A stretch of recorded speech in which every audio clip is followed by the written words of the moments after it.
Hello and welcome to another edition of It's My Life with your host in those Chaya Srivatsa, only on radiovala.in. And the subject we are going to talk about is, well, it doesn't sound very good because we're going to talk about conflict management. You know, right now the world is full of conflict, right from home level, school level, college level, corporate level, country level, universe level. There is conflict all around. And who's going to manage this conflict? Because the people who need to manage it themselves are in conflict. So it is a quite, challenging subject to speak about. But let's see if we can make something out of it and you get something out of it. So let me welcome Shilpa Mahbubani. Hello, Chaya. It's so nice to be on air and I'm so excited. Thank you for having me Is this over. the first time? This is the second time. And the first time I was with my mom in the studio. Okay, that's more for TV, right? That was for the radio also. Okay. And she was with me and mom is mom. So I just felt like mom's there as always. And I did not feel quite so nervous, but by myself. But with you now, I'm feeling better. Thank you. Okay, I'm also a mom. Yes. So I guess the mom have that comforting feeling, right? It's a mom thing, I must say. It's a mom thing. So thank you so much. Okay, now Shilpa, just tell me a little about yourself. Then we'll go forward from there. But basically we are talking about conflict management because you are working in that area, okay? And as I said, it's very topical because today it definitely is something to talk about. Yeah? So just give me a little background about yourself. Sure. I'd love talking about myself. Oh, by the lovely. way. So, I'm pretty much Bangalorean. I've been educated here. I've worked here all my life. What can I say? Can I just talk about my passions right now? Because anything you want to. This is it's called It's My Life, but actually it's about my guest's life. So tell me anything you want to tell. Sure. So the one thing that I'm really actually proud of myself, makes me proud of myself these days, is the fact that I'm involved in animal welfare and I'm an active volunteer. And we just go about advocating for and raising awareness about rights for animal issues and the cruel and inhumane things that happen to them, because they do have rights too, right? They do, and none of them are exercised, none. And what we are small groups, some local animal welfare organizations that work on rescue and relief cases, and some for advocating for larger issues. And I'm associated with several of them, just trying to do my little bit, and give my 2 cents when I can, to make this world a better place for animals whom are all exploited for terribly for human benefit. Yeah. So I find solace in doing that kind of work, but that's almost. But animals too are now exerting their rights. You saw the bunch of elephants which came into a school compound the other day in the city. Can you imagine? Wild elephants. So they're also really exercising their rights. Well, exercising their rights or just trying to get their piece of land back. I don't know what it is, but definitely as humans keep exploiting land and keep trespassing nature's land, actually, it's going to become harder and there's going to be conflict there as well. We are actually going to be talking about conflict management because that's the area in which Shilpa works. But she wanted to talk about her passion first, and that passion is for working for the rights of animals. So all this information is very conflicting information. I've been in the training line all of my career. I was a communication and soft skill trainer for about 4 years. And then I became a yoga trainer. And that's where I met my current boss, actually. She came in as a yoga student, and she was just impressed with the way I conducted the classes. And she said, "Hey, Shilpa, I'd like to invite you to our office." And I had not heard about conflict management, let me be very honest. It's still a very niche area. But what is your core educational qualification? My educational qualification is a bachelor's in business management, and I've done a social entrepreneurship certificate course because that's another interest of that I hold very dearly. So coming back to conflict management, and then you also learned yoga. I learned yoga for exercise, and then I became a trainer to fill in slots where there were no trainers. And then you, by default, became a trainer. Yeah, and then that's where I met my to-be boss. Okay. So that was by chance, and that I got into conflict management training. It's really a very interesting world, and the kind of conflict management that we do is actually such a wide spectrum. Basically, helping people manage their conflicts. So let me tell you a little bit about what alternate dispute resolution is all about.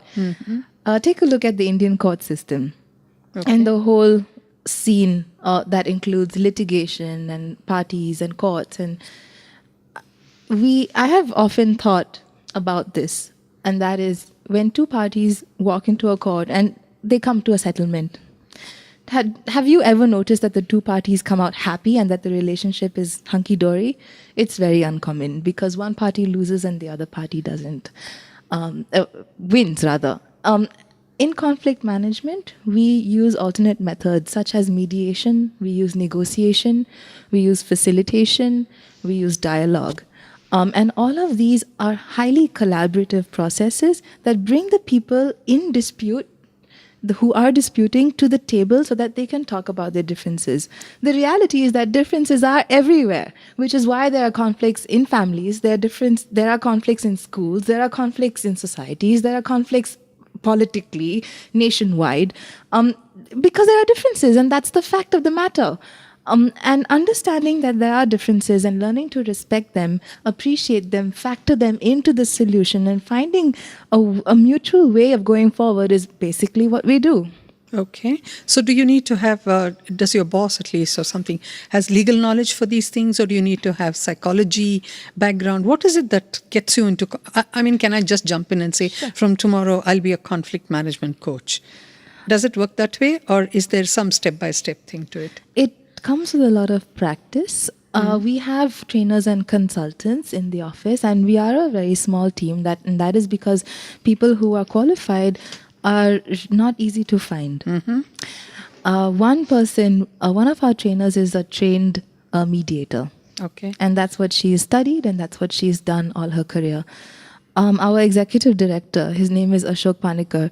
He has completed a master's degree in critical and creative thinking from the US. Okay. And that is another very vital skill that you need in conflict management. Critical and creative. Yes. Very good. Yes, because he also takes it further to collaborative negotiation, where you take parties to a solution based on not superficially what they're saying, but what they really need.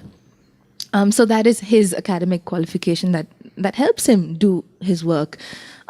We have consultants and trainers who are qualified in sociology, political sciences, and related subjects. And that is the kind of background that we need. Okay. And what kind of people do come to you? Are they referred to you by the courts, or do they come directly to you? How do they come to know about you? Metaculture is a popular organization in the alternate dispute resolution world. Okay. And we are probably the only specialized center in India. And until a few years ago, definitely in South Asia. So people know about us, people who want to make a career move, lawyers who want to move to mediation and who are willing to take that step, people who are interested in society, people who are interested in processes in dispute management, hear about us when they choose that career move. So that means you're training these people. You're not doing the conflict management as such, but training people to do it. Is that what I've understood right? We have several different ways of implementing conflict management and resolution. We do help people build capacity. Okay. Now, if there is a pressing issue between two agencies or two companies or two families or two people within a family, so there's a conflict and it's hot, they definitely need a third person who will act as a neutral to intervene and to listen to both sides of the story, boil it down to the facts, and proceed from there. Okay. So in those cases, we act as the conflict resolution practitioners. It's very different from counselors, right? It's very different from counselors. In what we do, we make sure that the parties have mutually agreed to a solution that they have arrived at. So why do they want a third person if they have already arrived at a solution? Why can't they just sit together and say, hey, let's sort it out? Why do they need a third person? Good question. Good question. We actually get asked that quite a bit. So I'm going to ask you. Yeah. Think about someone who you really don't like, and to take it further, who you've argued with or who you've actually had a fight with. Someone. Okay. Were you able to talk to this person during the heat of the argument and maybe a few weeks or months immediately after? It is very common for communication to pick up, but substantially later. True. In the heat of the argument, communication is usually the first thing that is tossed out the window. No, communication is there, but very violent communication. Or it goes the other way and it's very violent. So people can be avoiders and people can be outright. You can just clam up and say, zip, I'm not going to talk. Absolutely. So we have these are the two extremes, and you're absolutely right. So a third person who will act as a neutral party is often the most critical piece. What are the, what shall I say, the common conflict situations that come to you? Okay, so I work in the corporate education department, and I'm going to talk about that. All right. A lot of employees leave their bosses because they feel that their bosses are playing favorites. They feel that boss doesn't want them to grow up the chain or the ladder in the corporate setting. They feel that they have better opportunities outside. A lot of people... Employees. A lot of employees, yes. Why do they think that the boss, just because they don't get what they want, they think the boss is being partial? Yes, actually. Don't they assess their own performance and am I let me share with you deserving of it? Chaya, let me tell you something that is human tendency and true for everyone.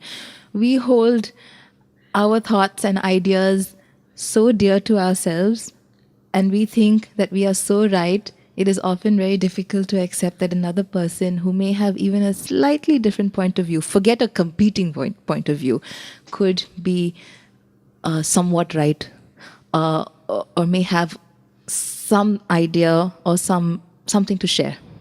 But don't you think that itself is conflict? Not the boss. The boss is just, by the way, it's that person's perception that I'm not getting what I deserve without really measuring his own deservability, if there's a word like that. Okay? So one has to be objective about it, right? You can't just say the world is meant for me and everything should come to me the way I want it. That's the reason is the conflict happens. That is, in fact, what you just said was one of the very important concepts in conflict management, and that is taking an issue forward based on the facts, not on the stories, because how they say every story has two sides. Correct.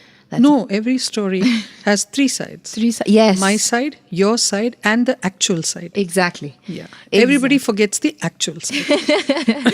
Which is why it's often me against you. Based on the same... And the funny thing is that it's all based on the same facts. Yeah. You pick up what you find attractive, or based on your knowledge of what is right, you pick up certain information and you choose to ignore the rest. And then you create your own inferences. And you're stubborn about holding on to your own conclusions. And you team that with emotions, and you team that with stubbornness. That's it. Teaming it up with emotions is the problem. Absolutely. If you just teamed it up with rationality, yes, perhaps you could sit down and sort it out. But it's like, I think I'm right and he or she is wrong. And mostly it is with your conflict in the corporate sector, it's mostly about employees feeling that entitlement. So that is a large part of it. Understanding people around you. So we could be training a bunch of. But this could also come in the area of interpersonal relationships, right? Yes, it very much is. So we could be training a bunch of senior managers in the organizations on how to understand their employees better. could be vice versa. How can employees understand their bosses better and the challenges that their bosses face, considering that so many companies are outsourced and there are all these pressures from onshore clients, and there's competition everywhere. It's very fierce. There are offers flying around everywhere to join a new role, a new position. People are it's buying. not so much that. Offers around everywhere with higher packages. Exactly. Yeah, that's not Exactly. really about role or challenge or anything. Well- People are just moving from, job to job only for that extra 4K or 5K. That is true for a Because lot. they're not really establishing themselves in a particular career, making, growing in that. No, and that's why all their knowledge is half-baked. That is true for people who are starting out their careers, who would be willing to jump for a 4 or 5K increment. I agree with you. The people who we deal with are usually higher level More people. mature and Very much mature, who want to make things work, who take their careers and their people seriously, and who really need the skills to be able to deal with emotions, this, with teams, yeah. with diverse teams. Correct. People come from even different parts of India. You have different habits, different languages. And like in college, there are these colonies of, if you speak a certain... Marathi, Exactly. Telugu, Tamil, Kannada, Gujarati. It's very common to see these gangs, and Totally. a person can feel isolated very Even if you go to the quickly. US, they're all like that. I mean, they have the Kannada Sangha, they have the Tamil Sangha, they have the Marathi, whatever, and they all stick to each other. Well, again, that brings comfort, that brings familiarity. So it's not by itself a bad thing. It is when you are not able to see beyond that. When you're not able to know, they can't see beyond that. They cannot. So cannot. these eyes have to be opened. And therefore, these skills and these concepts and these best practices need to be shared. Does it work? Have you seen it happening? Conflict management. Have you seen it like when you work on these things? Do they accept it? First of all, they should have an open mind to accept. True. Isn't it? Then you'll say, okay, where do I go from here? Most of them are in denial. No, I'm not like that. And Right. So in our corporate training programs, we not only teach them concepts, we make it a point to make all our exercises and all our training programs very practical. We make sure that we are relating to them at a very basic human level. And then they get it. People understand what we are saying. And I have seen a lot of people come up to the lead trainers during a break and say, you know what, I never thought of it that way, and this is what I'm going to take back. You are right, there are several people who do not see it also. But there are some that really, some concepts are so beneficial to the work life that you can even take it back home and implement it in your personal It's life. the same thing. With your kids, you can do conflict management with your kids once you know how to understand them and deal with these things. So, what are the core concepts for it? I mean, I don't want you to share your trade secrets, Right. but what are the core concepts of conflict management the core concept. for the people who are in conflict? Right. I'm not talking from the trainer point of view. Right. Two people, whatever. There is a conflict between them. So what is the main thing that they should understand to resolve that? That's a good question. I think for two people in conflict, understanding that the other person has something to say,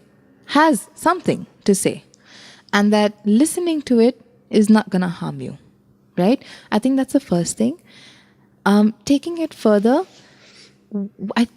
both the people in the conflict, I think, must be open to understanding each other and the differences between them. Why have these differences even become an issue right now? What is it in this person's background that forces him to say what he's saying now?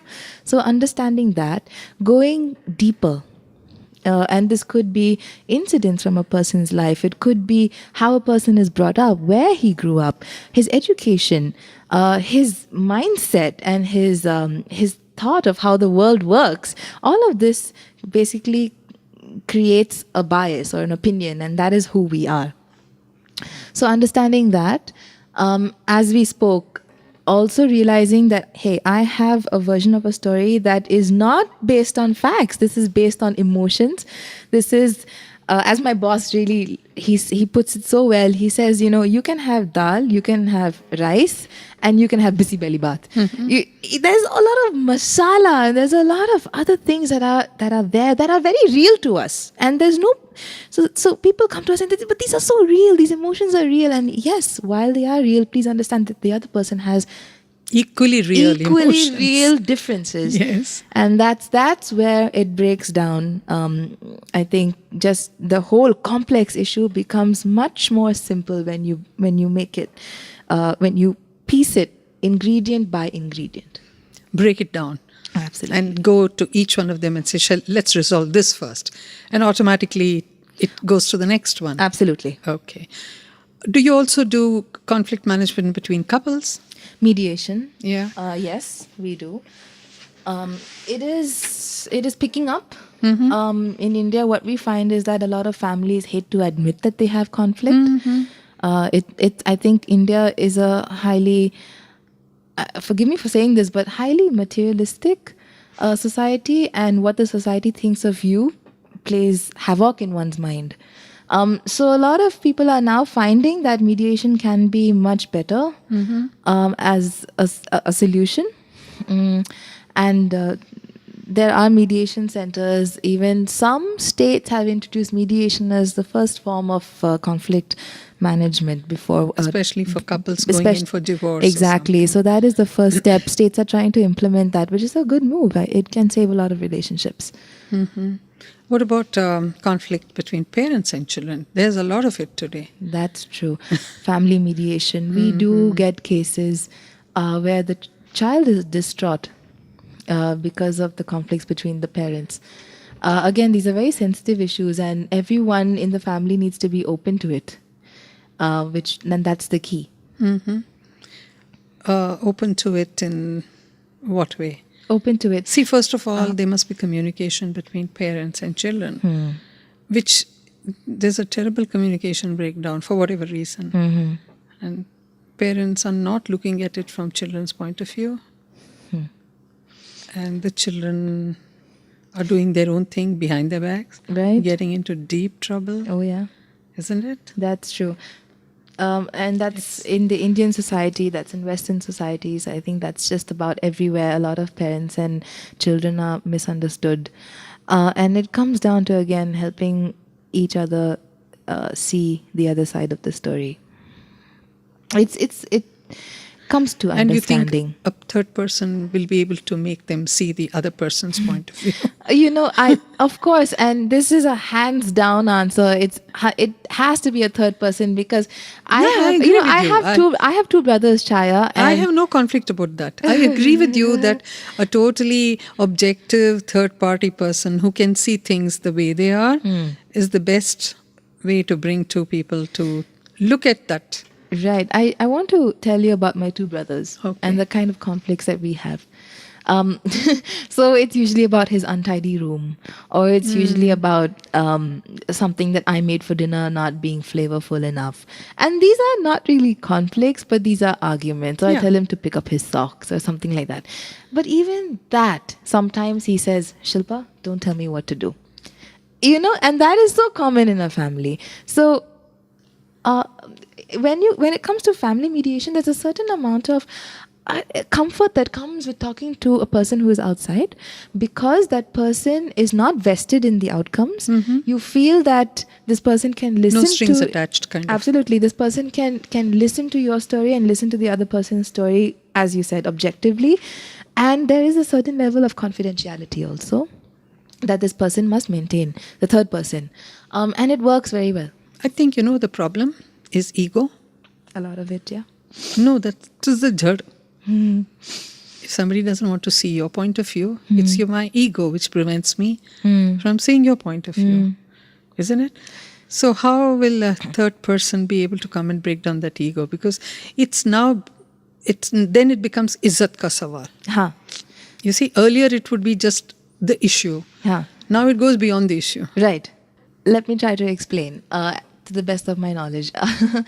So when it comes to ego, a person wants something or takes a certain position and is being very stubborn about it, refusing to budge, refusing to move, most of the times it is because that person who is taking the position feels that taking this position will help me get what I want. Okay. Okay? Be it a status in the society, be it a diamond ring from my husband, be it a fancy car, or whatever it is, even internal matters. Getting what you want is different from getting what you really need. And this is an understanding that, again, a third party neutral can boil down to.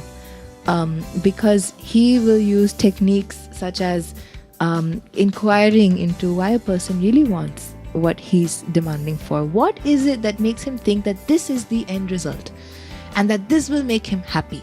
What is it? Many times, back to my corporate education programs, employees say, I want a promotion, otherwise I'm quitting.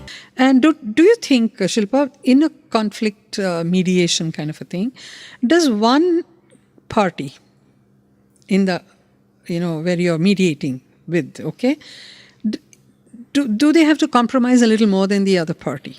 Because they are more enlightened, or because they are man or woman, or it's gender-based, or something like that? I would say compromise is not the word to use. Very often, as I was saying before the break, many people take very firm positions about wanting or demanding something. And then once you dig a little deeper to understand really what is behind this position, what is that this person really, really wants from this conflict? Or, hey, why is this conflict even here? What is it that this person wants to take away? When you inquire into that, a lot of other factors are dug up. And then when you get to the core 2 or 3, see, this is the other thing.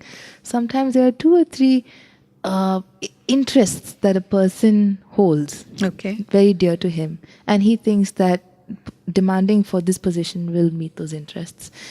And in that process, you are basically expanding the horizon.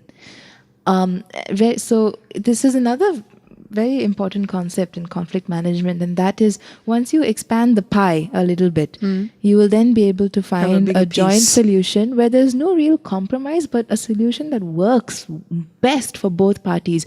Chaya, the funny thing is that an employee and a boss, or a husband and wife, and any 2 parties in conflict, though they have competing opinions about several things, the ultimate objective is usually the same. To resolve it.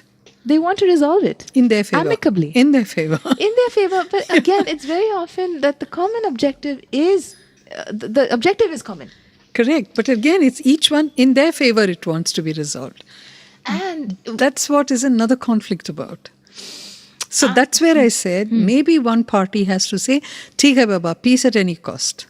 That's what I meant by compromise. That is accommodating one's. So that is one way. It's not the best way. It's not the best way. Yeah. But the other person maybe will say, okay, I don't want to hassle with this. Theek hai, jaisi marzi kar le. Let's put an end to this. So the other person definitely has a better advantage. Has an advantage. So even this will happen only after understanding. If these people are coming for conflict resolution to us, they will, if this is the best way to go, that one person gives up totally and the other person takes all, if that is the solution that works for them after the process, so then be it. Yes. Okay. Do they come to you for one-on-one, or do you do this as a group? If it's husband and wife, then naturally that will then be they come together. Then we talk to them first individually, and then depending on how the process goes, they come in for talks together. That could take a while, though. Oh yeah. In groups, for example, a family. Again, we would start with one-on-one talks and then see where the issue really lies. Usually when there's a family problem, there are 1 or 2 people who act as catalysts to a conflict. Sure. Right. So we then kind of filter it down and we see where the root of the conflict is. Okay. Now, where is the question of having conflict management between a girl who's been dumped or a boy who's been dumped? Because they're not really bothered about the girl or the boy. It's like, I have been rejected.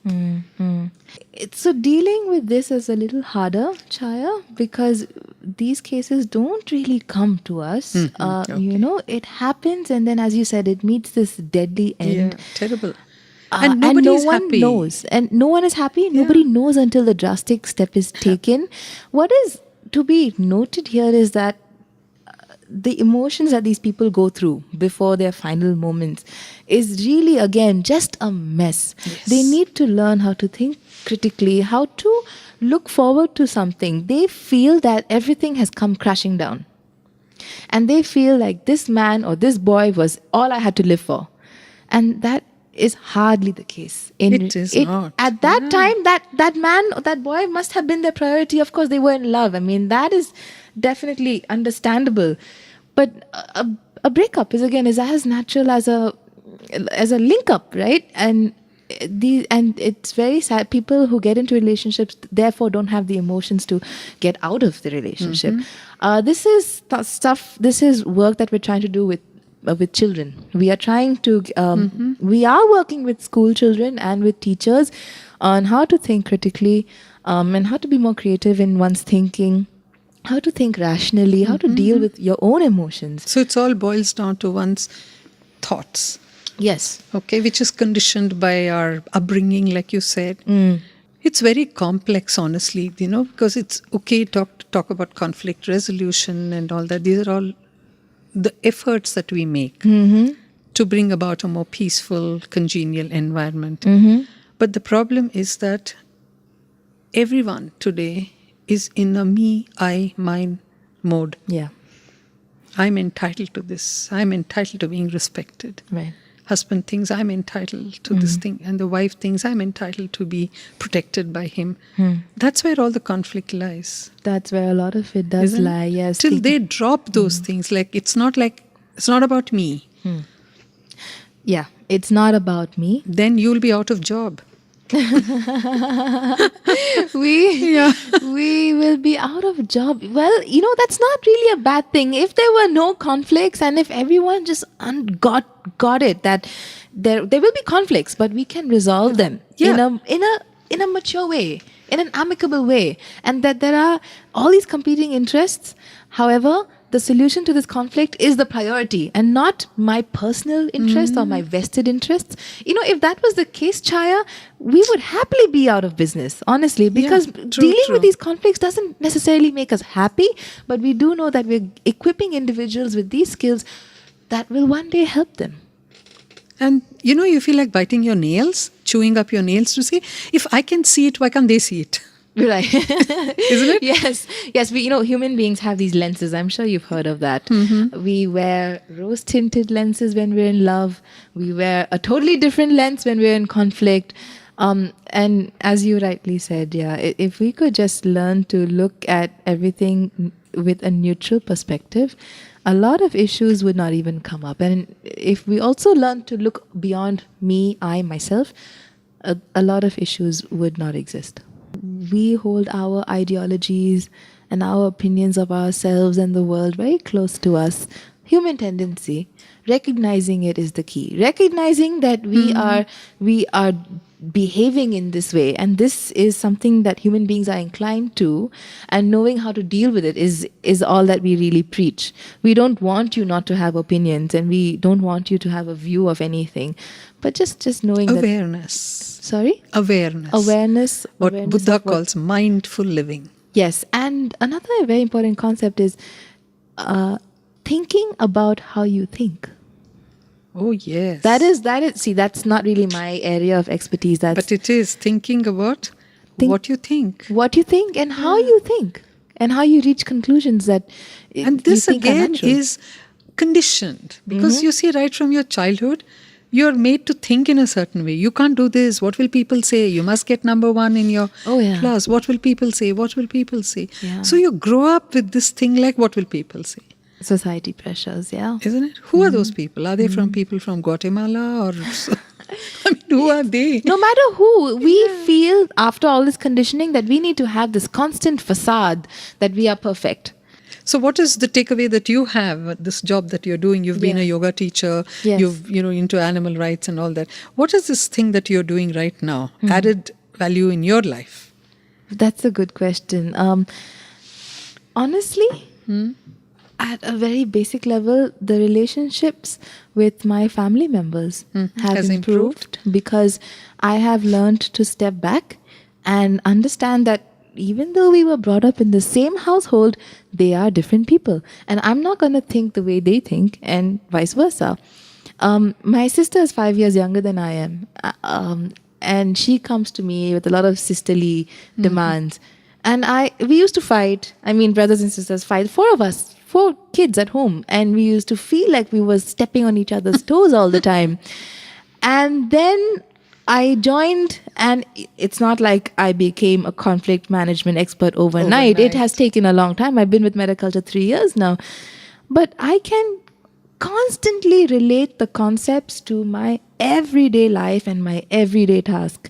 And I can step back now and say, yes, there's a conflict and I know how to deal with it such that this relationship is preserved and is not only preserved, but is strengthened.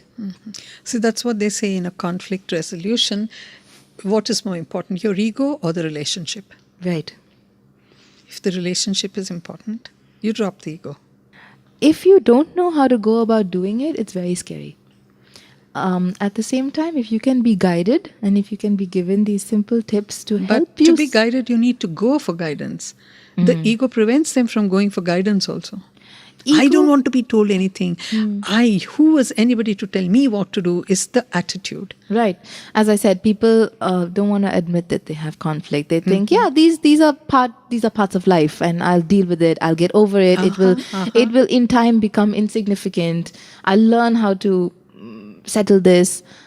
This will pass. This is a hard time and it will just pass. So these are things that we think. But as you rightly said, if a relationship is at stake, you don't have much time. You won't have much time because once it's gone, it's gone. Yeah. Isn't it? It's hard to rebuild trust.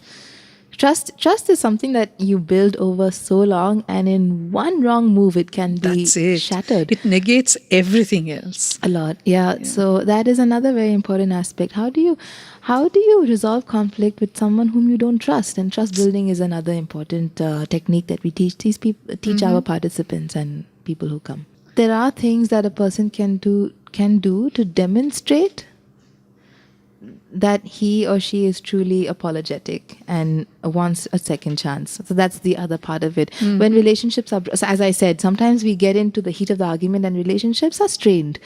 There are ways where you can build bridges you again. Can, absolutely. That's very important. Without that, a lot of conflicts would not need resolution. So building bridges is a large part of it. Sorry is a magical word, isn't it?